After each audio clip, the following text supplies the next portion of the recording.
Hi guys, these tips that I'm going to be sharing today helped my hips go from this to this, so I'm sure they will help you as well. We're going to start with the first tip, which is more so technical. So I want you to pay attention to how wide your stance is, because it will impact how well your hips are moving. This is very often something we don't think about, but let me show you an example. Let's say when the feet are apart, you have the knees bent and you're doing like a standard figure 8 or any hip move for that matter. This is easier than if your feet were close together and if you were attempting to do the same movement. So what I'm trying to say here is pay attention to how you position your feet. Experiment with it, because it matters. Your feet and how wide they are open, it will affect how smoothly your hips move. Sometimes it's basically not your hip's fault if something feels rigid or stiff. It might be the feet's fault or your stance's fault, okay? So usually I say this: don't have the feet too close together, because then the movements, the hips are kind of getting blocked, and don't have them too wide apart, because then again, same thing happens. The hips don't look good. So that's my tip number 1. Tip number 2, if you are not coordinated, if you maybe just started learning how to dance, before you add any footwork to the hip moves, make sure you can do the hip moves alone. It's always easier to do them in isolation. What I mean by that, it's easier to do the hip motion, like let's say a swing, if you're just standing in place, than to add the feet to it, to add the steps to it. That requires more coordination because more body parts are moving.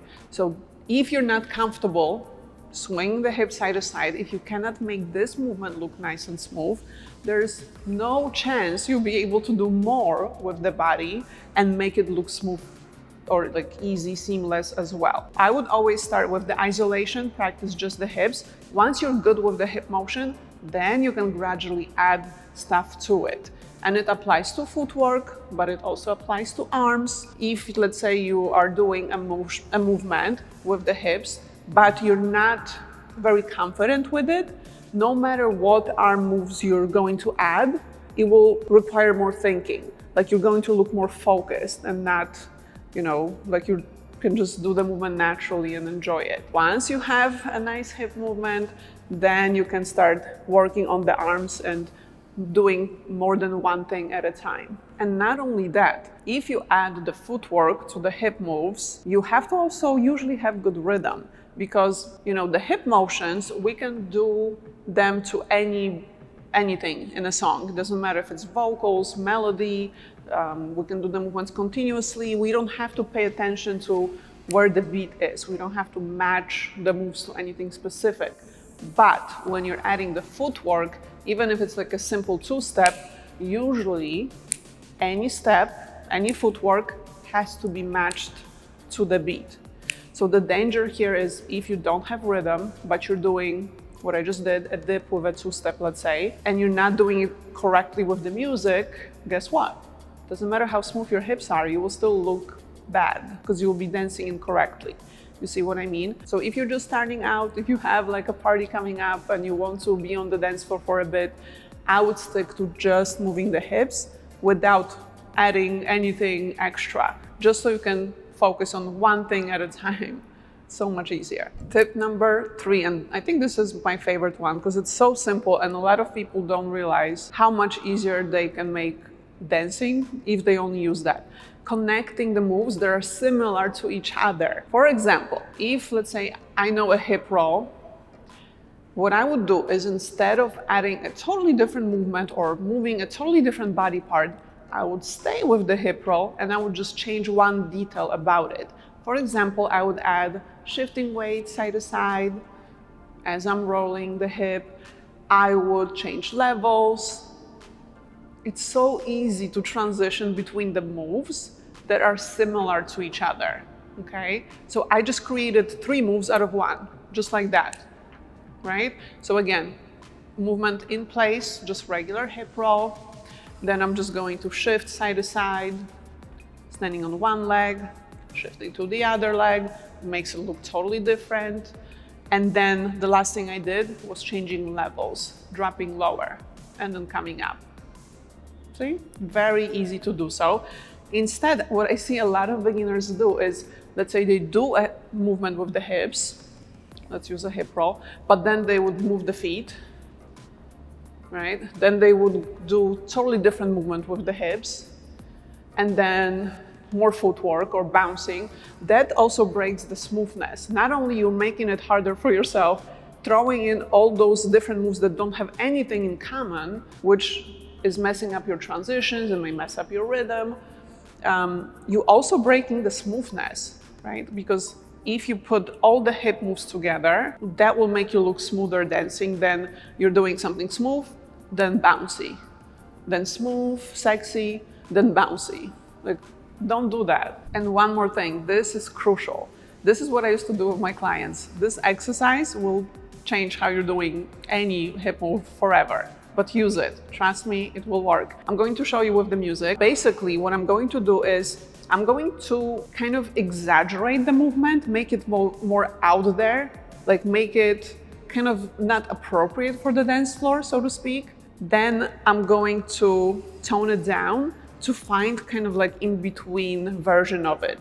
So not too timid, like we would normally, start the movement, not too crazy, but somewhere in between. Check it out. All right, so we're going to start with like basic kind of boring version, standard version of the hip roll. Then next part, I want you to go all out, like make it too big, too much. Imagine you're dancing for a partner, imagine you're a dancer on TikTok doing all kinds of crazy stuff with it. That's version 2. And we want in between, a little bit of both. This is like the appropriate version for the dance floor, I would say. Not too little, not too much, you see?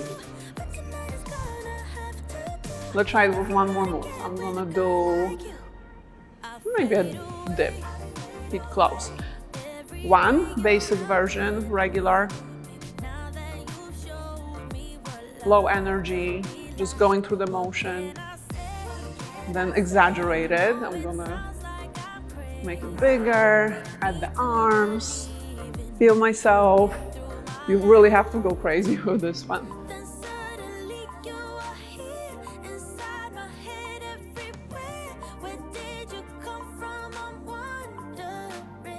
And then tone it down a little bit.